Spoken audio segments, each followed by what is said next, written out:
Oi pessoal! E agora começando o terceiro vídeo dos vídeos que eu fiz para o Setembro Amarelo, eu vou explicar para vocês um pouquinho sobre como funciona o tratamento da terapia cognitivo-comportamental aplicado à depressão. Então eu vou juntar os conceitos dos vídeos que eu fiz antes sobre o que é depressão e como funciona a terapia cognitivo-comportamental. Então quem ainda não viu aqueles vídeos, eu sugiro que vocês vejam antes para ajudar um pouquinho a entender melhor o vídeo de agora. E eu vou estar tentando aplicar isso que eu expliquei nos outros dois vídeos no tratamento da depressão para vocês entenderem o que a gente faz com um paciente deprimido quando ele chega no consultório.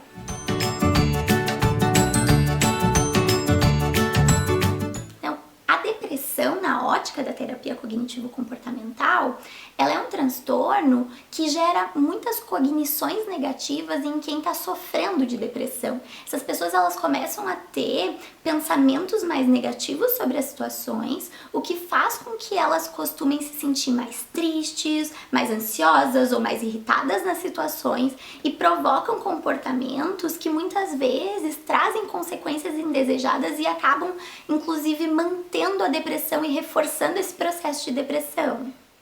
Então, geralmente quando um paciente chega no consultório, ele não tem um diagnóstico feito, eles muitas vezes vêm para o consultório porque eles não estão se sentindo bem, porque eles estão tendo perdas de produtividade no trabalho, porque eles estão tendo problemas pessoais, e a gente vai ter que ir juntos tentando identificar se tem um diagnóstico associado, e nesse caso o diagnóstico de depressão.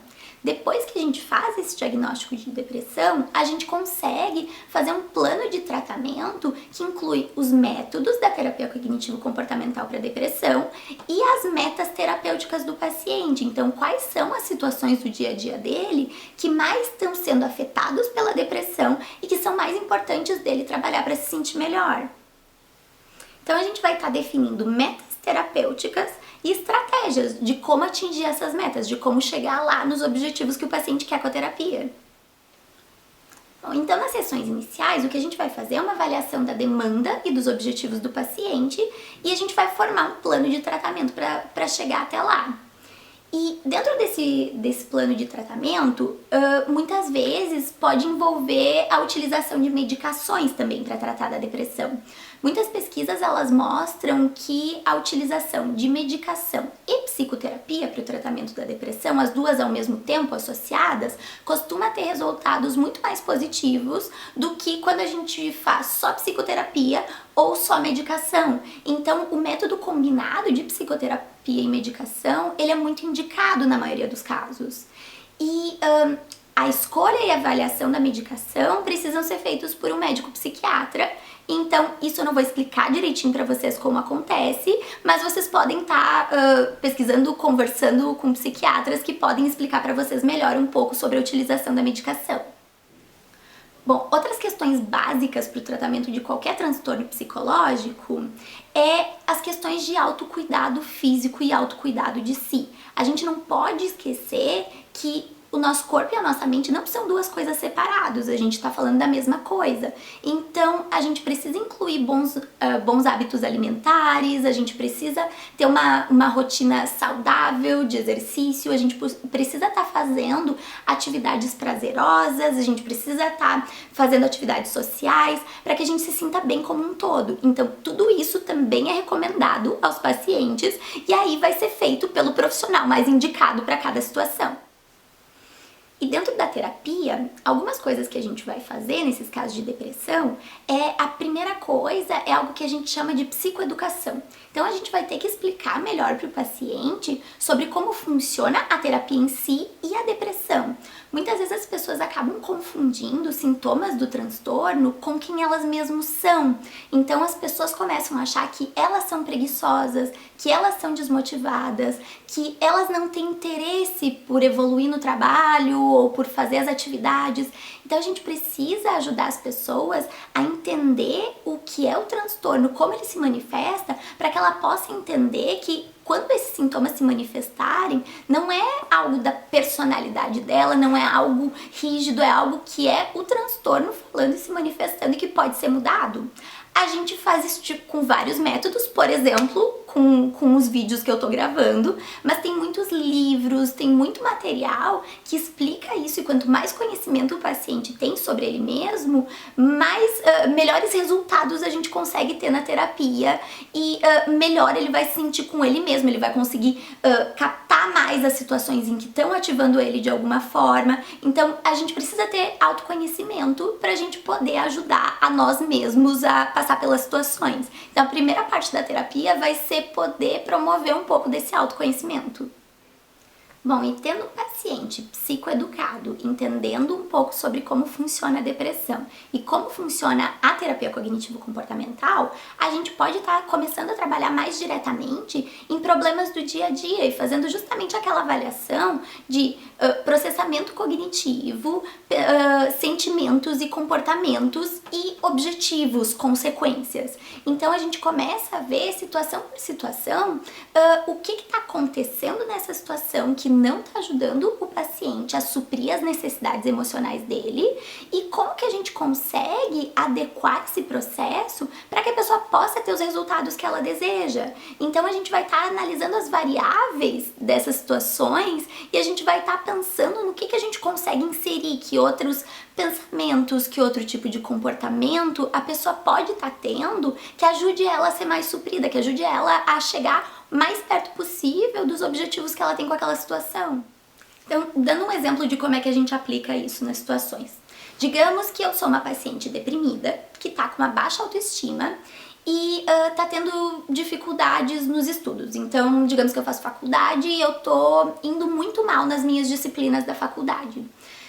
O que a gente pode estar tentando trabalhar é, primeiro, entender o que é o transtorno e o que é a própria pessoa. Então tentar separar isso, porque as pessoas começam a pensar que elas são preguiçosas, elas são fracassadas, entender o que disso vem da depressão, o que a depressão influencia para que você não consiga ter a atenção necessária, para que você não consiga ter a energia necessária, e conforme a gente vai conseguindo com que essa pessoa vá melhorando, tenha mais atenção, tenha mais motivação, a gente pode estar atuando em estratégias cognitivas e comportamentais para poder fazer com que ela consiga ter melhores resultados. Então ela entendendo muitas vezes que ela não é fracassada e que ela só passou por um período ruim, quem sabe ela pode se dar uma chance de começar a estudar. Então, bom, quem sabe eu posso fazer um teste e agora que eu tô com mais energia, realmente estudar para as minhas provas e ver se eu vou ter um resultado diferente ou não. E provavelmente essa pessoa vai ter notas melhores conforme ela vai se dedicando.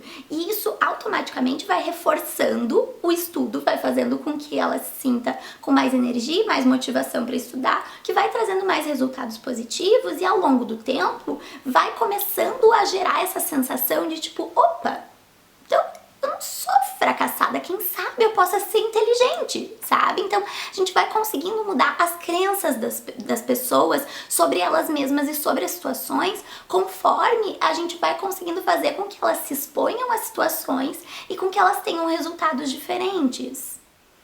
E só deixa eu deixar bem claro para vocês que esse é um processo gradual, nunca vai ser feito nada que o paciente não se sente confortável para fazer, porque não seria terapêutico, não ajudaria ele, e ele vai depender de vários fatores. Ele pode também ser feito de outras formas e vai ter muito mais técnicas que isso associadas. Eu tô dando um geralzão pra vocês só pra que vocês possam se localizar um pouquinho melhor, entender um pouquinho melhor como funciona, mas tem muito além disso e pode ser feito inclusive em ordem diferente do que eu falei pra vocês. Esses são alguns guias, algumas coisas no geral que a gente faz, mas como a gente faz isso muda de cada paciente, pra cada situação e pra cada demanda. Então, só dando uma contextualizada pra vocês como funciona. E uma outra questão é, a maioria dos pacientes sente que não é natural fazer essas coisas no início. Então, às vezes, quando aconteceu uma situação, tipo a que eu falei no começo do vídeo, eu ligo pra uma pessoa que é bastante importante pra mim, a pessoa não atende, vai ser o natural eu continuar pensando, a pessoa sofreu um acidente, a pessoa morreu, a pessoa não gosta mais de mim. Mas conforme a pessoa vai entendendo isso, o paciente vai podendo adicionar outros pensamentos de tipo, bom, mas também pode ser que tenha esquecido o telefone em casa, por exemplo. E conforme a gente vai inserindo isso, por mais que no início seja algo mais racional, mais artificial, conforme a gente vai fazendo isso, e quem sabe isso vai modificando um pouquinho o sentimento e um pouquinho o comportamento e trazendo resultados um pouquinho diferentes, esse processo vai se automatizando, vai ficando mais fácil com o tempo. É da mesma forma que aprender uma receita nova. Provavelmente uma receita nova, mais elaborada e mais gostosa, inicialmente você vai ter que estar olhando a receita e seguindo todos os passos dela à risca, e ainda assim é bem possível que o resultado não fique tão bom.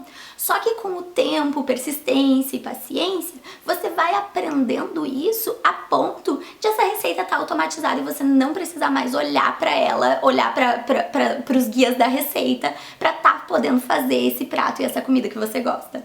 Então na terapia é mais ou menos assim, o processo ele começa muito mais racional e ele pode ser bem menos natural e ele vai automatizando com o tempo e ele vai ficando mais fácil e mais natural de fazer conforme a gente vai fazendo isso. Bom, espero que eu tenha conseguido explicar um pouquinho para vocês sobre como funciona o processo de terapia e quero deixar para vocês que isso é um processo de aprendizado. Ele muitas vezes é difícil, ele dá trabalho, ele requer persistência, mas ele também traz resultados extremamente positivos pra gente. É um tempo e uma energia que a gente investe em cuidar da gente mesmo, em evoluir nós mesmos como pessoa. Então, não tem como a gente não ter resultados positivos quando a gente está investindo na gente. Então, procurem profissionais qualificados que possam avaliar o caso de vocês e possam definir a melhor estratégia de tratamento, que pode ser diferente dessa que eu passei agora, porque cada pessoa vai estar tendo necessidades únicas e a forma com que a gente tenta suprir isso pode ser bastante diferente. Então procurem alguém que vocês confiam e que possa estar traçando um método que funcione para vocês e que possa ajudar vocês o máximo possível. E quanto a qualquer dúvida que vocês ficarem, já sabem, me mandem feedback sobre os vídeos, que se não deu para entender nada nesse vídeo, vocês me falem e eu vou fazer outro tentando explicar melhor, tá bom? Então um beijo pessoal, até o próximo vídeo.